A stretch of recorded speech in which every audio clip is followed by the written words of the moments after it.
মোহাম্মদ ইউনূসের পদত্যাগ, দেশে ফেরা না ফেরা, এমন গুজবে কার লাভ কার ক্ষতি, এই প্রসঙ্গটি নিয়ে কথা বলবো।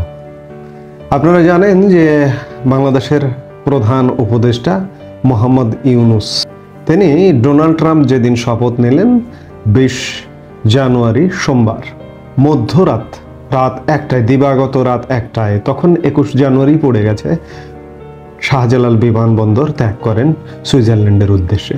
সুইজারল্যান্ডের দাভোসে ওয়ার্ল্ড ইকোনমিক ফোরামের বৈঠকে যোগদান করতে অন্তর্বর্তীকালীন সরকারের প্রধান উপদেষ্টা মোহাম্মদ ইউনূস সুইজারল্যান্ড গেছেন।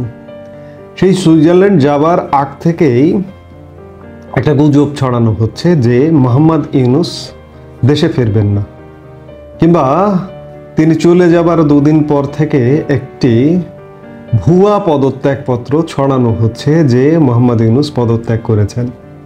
এটা ফটো কার্ড সোশ্যাল মিডিয়ায় ছড়ানো হয়েছে, যে ফটো কার্ডটি ঠিক সাবেক প্রধানমন্ত্রী শেখ হাসিনার পদত্যাগপত্র বলে প্রচার চালানো হয়েছিল।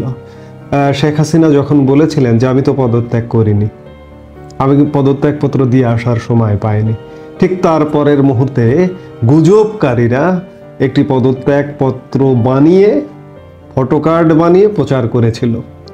সেটিরই সংশোধন করে, এডিট করে, নিচের স্বাক্ষরে মোহাম্মদ ইউনূসের নামটি লিখে স্বাক্ষরটি কপি পেস্ট করে পদত্যাগপত্র প্রচার করছেন। এবং শুধু তাই নয়, একটি ভিডিও প্রচার করা হচ্ছে যে আমি যদি দেশে ফিরতে না ফেরি, আপনারা ক্ষমা সুন্দর দৃষ্টিতে দেখবেন। এটিও এডিটেড। আমার দেশের মানুষ সহজ সরল, এই সহজ সরল মানুষকে ধোঁকা দেওয়ার জন্য আসলে একটা শ্রেণী রেডি থাকে, সেটি আমি রাজনীতি বলবো। আজকে এই গুজবগুলো কে ছড়াচ্ছে, কারা ছড়াচ্ছে? আওয়ামী লীগ যদিও দলীয়ভাবে ছড়ায়নি, দলীয়ভাবে ছড়াচ্ছে না, দলীয়ভাবে কোনো জায়গায় এমন ব্যবহার নেই, কিন্তু আওয়ামী লীগের বিরাট নেতারাও, আওয়ামী লীগ বা অঙ্গ সংগঠন বা ভ্রাতৃপ্রতিম সংগঠনের নেতারাও এমন গুজব ছড়াচ্ছেন যে ইউনূস পদত্যাগ করেছেন, ইউনূস দেশে ফিরবেন না। এই গুজবে আসলে কার লাভ হচ্ছে? আমরা তো গুজবের রাজনীতিতে আজকে নতুন নয়, দীর্ঘদিন ধরেই বসবাস করেছি। অতীতে গুজবের রাজনীতি করেছে, আওয়ামী লীগ ক্ষমতায় ছিল, আওয়ামী লীগের বাইরে যে শক্তিটা, পুরো শক্তি তারা। আজকে আওয়ামী লীগ যারা করেছেন বা করেন, আওয়ামী লীগের নেতা কর্মী, তারা গুজব ছড়াচ্ছেন। এই গুজব ছড়িয়ে কিন্তু আওয়ামী লীগের ক্ষতি হচ্ছে। যখন দেশের মানুষ, সবাই তো আওয়ামী লীগ করে না, দেশের মানুষ যখন দেখছে যে, ভাবছে ঘটনাটি সত্য নয়, ঘটনাটি গুজব, তখন কিন্তু মানুষ হতাশ হচ্ছে। এমনিতেই আওয়ামী লীগ বিগত 6 মাস যেহেতু আওয়ামী লীগের অস্তিত্ব নেই, এটি অস্তিত্ব না থাকবার নানা কারণ আছে, সঙ্গত কারণেই নেই। যেভাবে দমন পীড়ন, হত্যা, নির্যাতন চলছে, কে আসবে সামনে? গর্ত থেকে বেরিয়ে কে সামনে আসবে? কেউ আসবে না। সেই জায়গায় আওয়ামী লীগ অনুপস্থিত থাকাটা খুব স্বাভাবিক, সরাসরি। কিন্তু একটি আশ্চর্যের বিষয়, আজকে আমরা অনলাইন যুগে বসবাস করছি। অনলাইনে অন্ততপক্ষে অপরিচ্ছন্নরা বাদ, তারা যেন না আসে, অনলাইনেও যেন না আসে, কিন্তু পরিচ্ছন্ন মানুষ তো বহু আছে আওয়ামী লীগে, তারা অন্ততপক্ষে অনলাইনে আসতে পারে। আমি বলে রাখি, 2-1 অপরিচ্ছন্নকে এখনো অনলাইনে দেখা যাচ্ছে। তারা সাথে আওয়ামী লীগের কিন্তু সেই গ্রহণযোগ্যতাটা বা তাদের গ্রহণযোগ্যতাটা কিন্তু সারা দেশের নেতা কর্মীর মধ্যে নেই। কাজেই এখনো বলবো যে আওয়ামী লীগের যারা অপরিচ্ছন্ন আছে, সেন্ট্রালি একদম নিষেধাজ্ঞা, যে দলীয়ভাবে দলীয় বিষয়ে কোনো কথা বলা একদম নিষেধ। তো সেই জায়গায় যারা গুজব ছড়াচ্ছেন, তারা একবার চিন্তা করুন যে গুজবগুলো ছড়ানো ঠিক না। এটি সত্য কথা যে মোহাম্মদ ইউনূসের সরকার চরম বিতর্কিত সরকার, চরম ব্যর্থ সরকার, যে কোনো মুহূর্তে পদত্যাগ করবার একটি প্রেক্ষাপট রচিত হতে পারে যে কোনো সময়। কারণ মোহাম্মদ ইউনূসের সরকার দিয়ে নির্বাচন হবে না, মোহাম্মদ ইউনূসের সরকার দিয়ে দেশ পরিচালিত হচ্ছে না। আমরা বলছি মোহাম্মদ ইউনূসের সরকার আছে, কিন্তু কার্যত এই মুহূর্তে বাংলাদেশে কোনো সরকার নেই। যে কোনো মুহূর্তে পদত্যাগ ঘটতে পারে, কিন্তু এভাবে নয়। বিদেশে চলে যাবেন, বিদেশ থেকে পদত্যাগপত্র পাঠাবেন, কিংবা একটা ভিডিও বার্তা দেবেন, এটা হতে পারে। সেটি প্রেক্ষাপট এখনো তৈরি হয়নি। সেই প্রেক্ষাপটটি তৈরি হতে এখনো সময় লাগবে। কত সময় লাগবে, কি সময় লাগবে, আমি একটি ধারণা দিয়েছি অন্য বক্তব্যে, আমার আগের বক্তব্যে।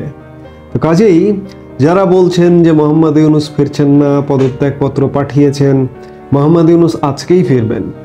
রবিবার তিনি বাংলাদেশে অফিস করবেন, কারণ তিনি একটা বলয়ের মধ্যে আছেন। তিনি কিন্তু বুঝতে পারছেন না যে তার অবস্থা ভালো না, তার সরকারের অবস্থা ভালো না। তিনি বুঝতে পারছেন না পুরোপুরি, এটি বলাও খানিকটা অন্যরকম হয়। তিনি বুঝতে পারছেন, কিছুটা বুঝতে পারছেন, কিছুটা আস করতে পারছেন যে তিনি আসলে তার কার্যরত সরকার দেশ ভালোভাবে পরিচালনা করতে পারছে না, এবং তাকে দিয়ে আগামী নির্বাচন হবে কিনা তিনি খানিকটা 10% বা 20% বুঝতে পারছেন।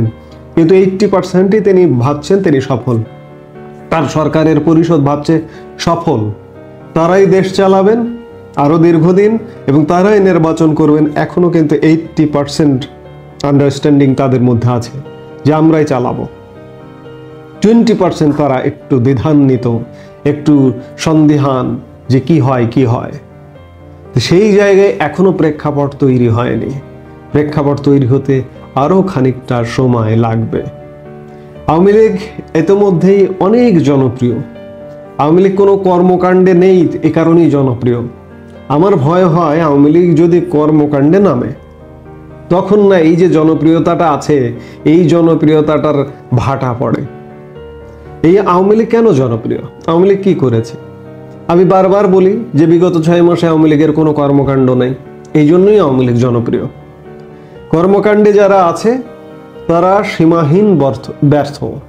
বাংলাদেশের ইতিহাসে এমন ব্যর্থ রাজনৈতিক ব্যবস্থা কিংবা এমন ব্যর্থ সরকার ব্যবস্থা কখনোই ছিল না। সেই জায়গায় আওয়ামী লীগ নেই হিসেবে এদের ব্যর্থতায় আওয়ামী লীগ সফল।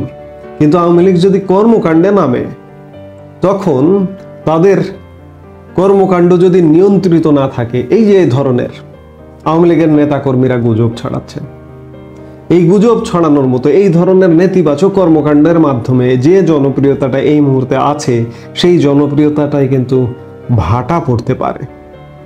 কাজেই এই যে যেসব গুজব ছড়ানো হচ্ছে, এতে আওয়ামী লীগ লাভবান হচ্ছে না, লাভবান হচ্ছে সরকার এবং মাঠে ক্রিয়াশীল যে রাজনৈতিক দলগুলো আছে তারা। আওয়ামী লীগ লাভবান হবে, আওয়ামী লীগ এই জনপ্রিয়তা আছে, এই জনপ্রিয়তাকে কাজে লাগিয়ে লাভবান হবে আওয়ামী লীগের শুধুমাত্র ইতিবাচক কর্মকাণ্ডের মাধ্যমে, আওয়ামী লীগের রাজনীতির মাধ্যমে। সেটা অনলাইন রাজনীতি হোক, অফলাইন রাজনীতি হোক। আমি বারবার বলি অনলাইন রাজনীতির কথা। এই মুহূর্তে অনলাইন রাজনীতি করাটা হচ্ছে সবচেয়ে বড় কাজের কাজ হতে পারে, যুক্তিযুক্ত, এবং কমান্ডটা হতে হবে এক জায়গা থেকে। বিভিন্ন জায়গা থেকে ভিন্ন ভিন্ন কমান্ড হলে মানুষ বিভ্রান্ত হবে, আওয়ামী লীগ অজনপ্রিয় হয়ে উঠবে।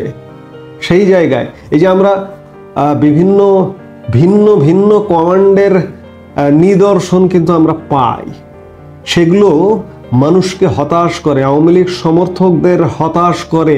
আওয়ামী লীগ, আপনি একটি পদে আছেন, ধরুন আমি একজন নেতার কথা বলছি উদাহরণস্বরূপ, যে আপনি একটি পদে আছেন, আপনি যদি মনে করেন আওয়ামী লীগ শুধুমাত্র আপনার সম্পদ, আপনার আওয়ামী লীগ করার দরকার নেই।